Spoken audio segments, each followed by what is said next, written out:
বুকে হাত দিয়ে বলতে পারবেন আল্লাহর কসম করে বলি যে আমার সন্তান আমাকে সালাম দেয়? খুব কম সংখ্যক লোক আছে, খুব কম সংখ্যক লোক আছে যে সন্তানরা ঘরের ভিতরে গিয়ে সালাম দেয় বা আপনাকে দেখলে সালাম দেয়।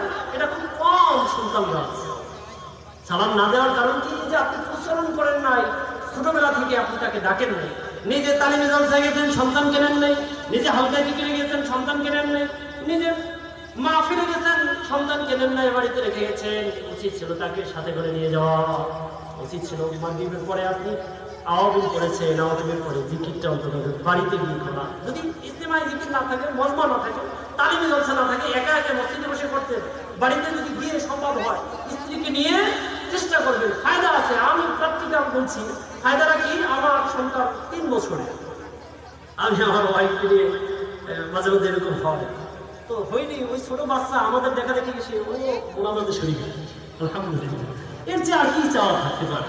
ছোট্ট বাচ্চা, ও তো আর বুঝে না, ওরা তো আর দাঁড়িয়েও নাই। ও দেখতেছে মা বাবা আছে, দোয়া করতেছে, কাজে আমিও দোয়া করি। কি করি?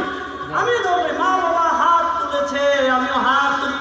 এই অভ্যাসগুলো না করার কারণে আজকে আপনার সন্তান দাদা ধরেছে, আপনার সন্তান বাবা ধরেছে, আপনার সন্তান 2 হাত আঙ্গুলের ভিতরে আগুন ধরেছে। এই কারণে আপনার সন্তান আপনাকে সালাম দেয় না।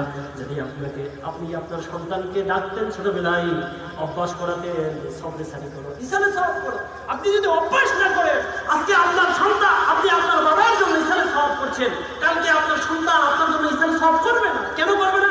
সে তো জানেই না, সে তো জানি না। আরেকদিন তো এসে বলবে যে এটা বিদআত, এটা করা যাবে না।